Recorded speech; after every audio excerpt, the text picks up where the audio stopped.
E como eu falei nessa nossa conversa algumas vezes, o bruxismo ele é centralmente mediado. Então, o bruxismo do sono já foi estudado ao ponto que a gente já viu uma cadeia de acontecimentos que ocorre antes do surto do bruxismo. Então, primeiro eu vou ter um aumento da atividade cardíaca, um aumento da atividade de ondas alfa. Então, aqui eu tenho um micro despertar. Lembre, o bruxismo do sono está relacionado a um sono leve. A gente vai entrar um pouquinho sobre uma conversa sobre a arquitetura do sono, mas já adiantando, o bruxismo do sono acontece num sono leve, num sono não REM, na segunda fase desse sono não REM. Então, muitas vezes, esse bruxismo está associado com micro despertares. O paciente está lá num sono profundo, no não REM 3 ou no sono REM, há um micro despertar, ele superficializa o seu sono e nessa superficialização do sono há uma janela de oportunidade para o bruxismo acontecer. Então, o bruxismo do sono, ele normalmente ele é mais frequente no sono não REM fase 2, que é um sono leve. O paciente não acorda, tá? Ele tem um micro despertar, ele não desperta, mas ele sai de um sono profundo para um sono superficial. Depois eu tenho uma taquicardia, um aumento da atividade dos músculos supraoídeos e o surto do bruxismo. Então, como a gente consegue ver nessa cadeia, qualquer coisa que eu fizer na periferia, quando eu falo periferia, dentes, músculos, tá? Não vai alterar isso. Qualquer ajuste oclusal, qualquer prótese que eu fizer, ortodontia e até toxina botulínica que for, não vai impedir dessa cadeia acontecer e aconteça o surto do bruxismo.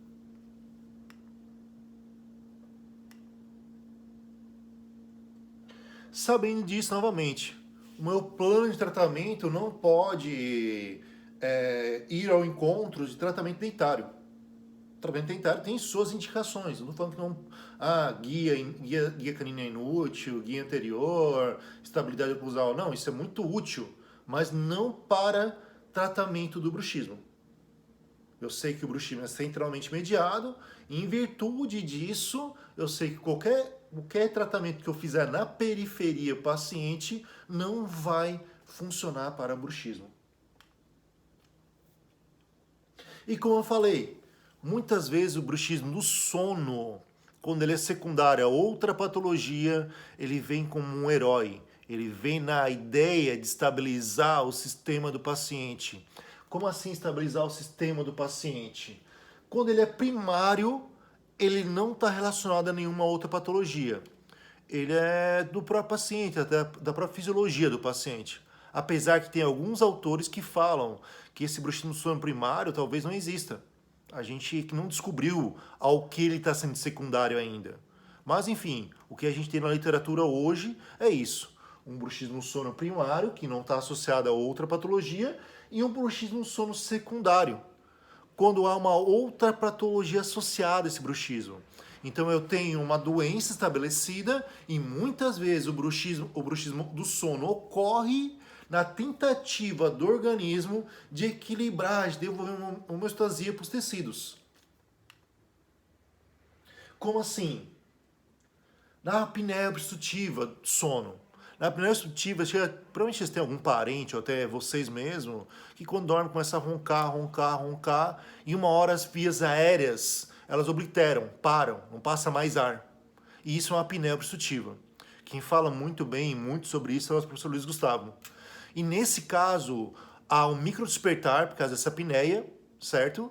E o bruxismo ele acontece na tentativa de liberar as vias aéreas superiores. Então o organismo vê, não, a gente parou de respirar. Se não voltar a respirar, todo o organismo vai entrar em colapso.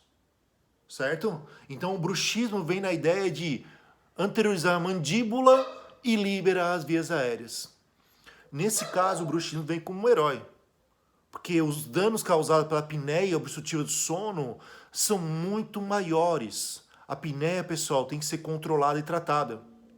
E quem faz isso junto com o médico do sono e a fisioterapia é o dentista.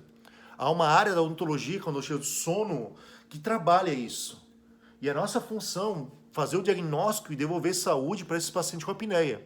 Até a gente vai ver que pode haver um erro diagnóstico aqui. Mas nesse caso, o bruxismo do sono secundário No caso da apneia, ele vem para liberar as vias aéreas superiores. E aqui eu tenho que ter um certo cuidado nesse tratamento do paciente, que a gente já vai ver o porquê depois. Em problemas gastrointestinais ou gastroesofágicos, onde o paciente tem refluxos. Quando o paciente tem refluxo, o pH bucal ele diminui muito, cai muito. E nesse caso, o bruxismo vem na tentativa de estimular a salivação e devolver um pH paciente meio bucal. Então, nesse caso, o bruxismo vem para melhorar o pH bucal. Então, a tentativa do organismo de estabilizar esse pH oral.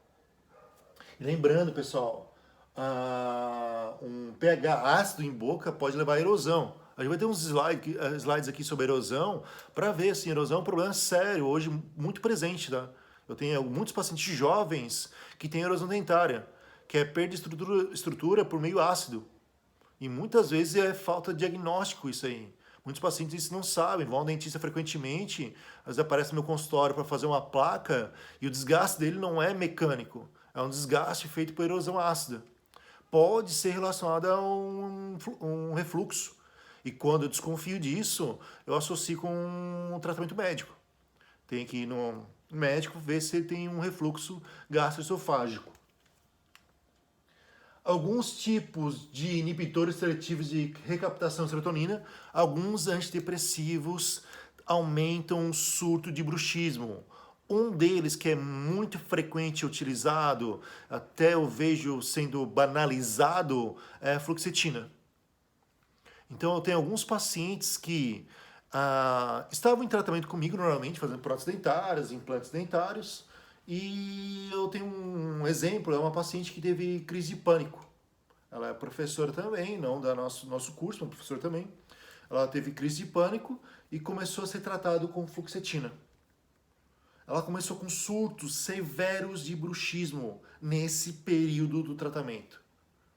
Foi uma ligação muito óbvia entre o início da medicação e o surto do bruxismo.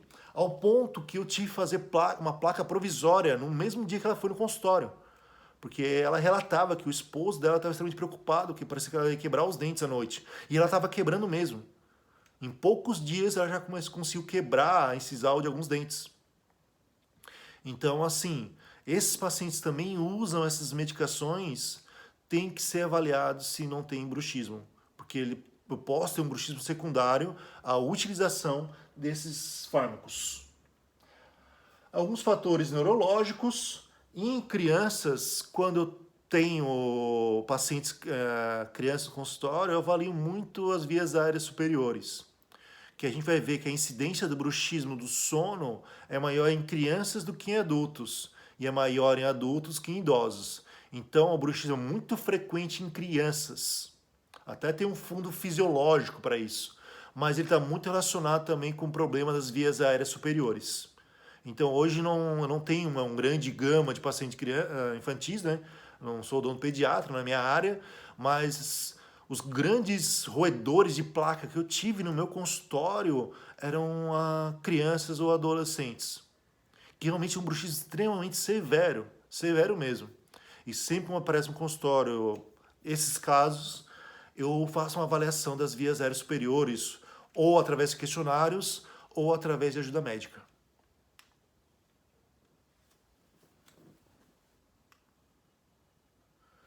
Vamos falar um pouco sobre a arquitetura do sono, a gente tem que entender um pouco sobre isso quando a gente vai estudar bruxismo do sono, em que etapa do sono ele acontece.